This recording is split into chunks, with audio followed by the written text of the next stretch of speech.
What's up guys? Ayan, meron tayong puntahan ng pasyalan dito sa Pampanga. Punta tayo ngayon. Sinubukan ko kasi yung motor ko kasi pinalitan ko ng bagong preno, dalawa. Harap at saka likod kasi may lakad tayo bukas.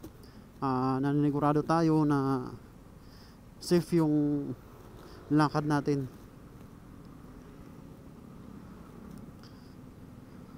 Kasi mahirap kasi guys na bibiyay tayo, may ng preno. Delikado yun. Kaya punta tayo dito sa mga pasyalan. May mga pasyalan dito eh. Tiranay ko lang test drive yung motor natin na bagong palit na preno. Nakakat na Huwag tayo tatawid ng alanganin, delikado. Kailangan tatawid tayo is nasa tama, na hindi tayo madidisgrasya tulad nga pwede na yan.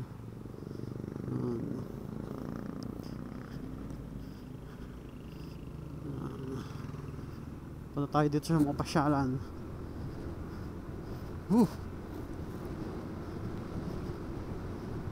Yung pupunta natin guys sa pasyalan ngayon, ano siya, para siyang Baguio. Di ba sa Baguio mayroong ilog, tapos pwede kang sumakay doon at saka mayroon din dito. Ayan. Pwede ka mag-rent ng tawag nito. Pwede ka mag-rent ng bangka. Yung bangka na parang katulad sa Baguio, meron din dito guys. Yung dipidal. Dipidal talaga. Basta yun na yun. Palitan, lakas ng preno.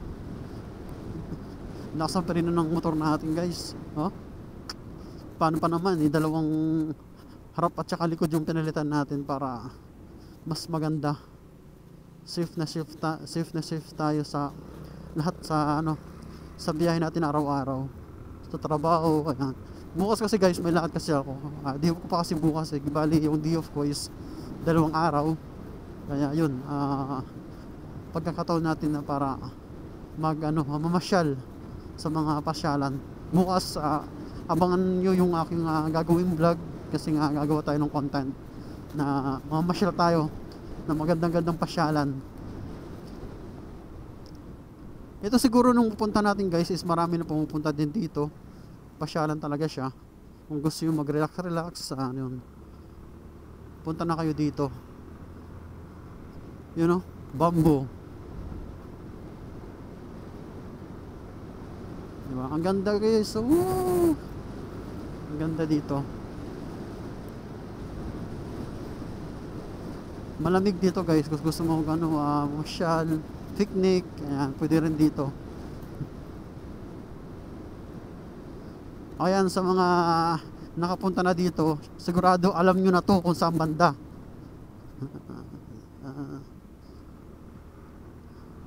Diba? Ganda, puro bamboo.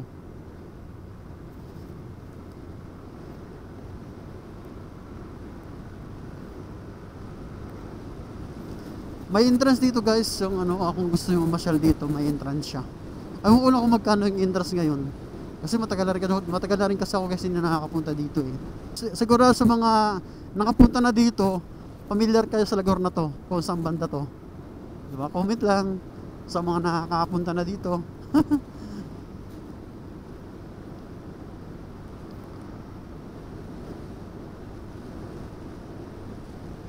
Maraming dito, yung mga ilog. Yan may entrance lang po dito, may entrance. Uy, ang ganda dito na. Ingano talaga nila dito, pinapaganda lalo.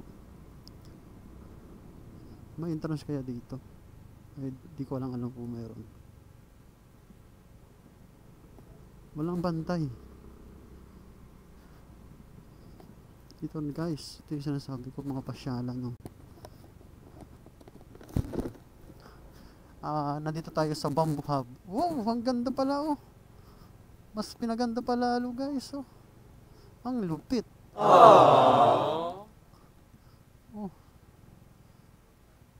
Ang ganda guys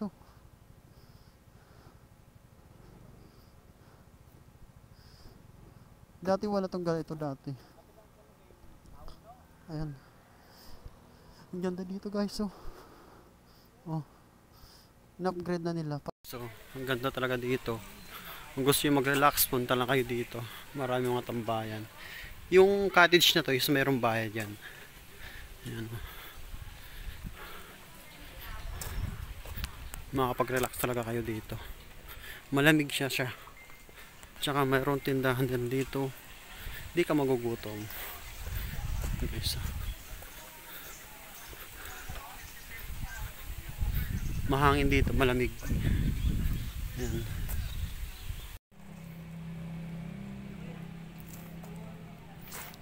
Ang laki na pinagbago dito guys. So, dati nung pagpunta ko dati dito, wala pa yan. Ayan, wala pa yan. Ngayon mayroon na. Kaso nga lang, bawal pumasok muna. Ayan. Bawal pumasok po. Ang laki na pinagbago dito guys. So. Dito sa Bamboo Hub. Ayan. Andun yung motor ko. Ang laki na pinagbago dito. Maraming picnic dito mga pamilya. Ayan guys, dyan sinasabi ko sa inyo, pwede ka mag-rent dyan. Ayan, parang style Baguio yan. Yan yung ilog. Nandyan kayo mag-ano. Pwede ka mag-rent dyan. Dati wala pang tulay dati yan, no? Ay, mayroon na. Tinatayong tulay hanggang doon. Yan yung ano, yung mga pwede ka mag-rent dyan. Para ikutin tong ano, ilog. Mayroon na mamingwit doon, punta tayo doon.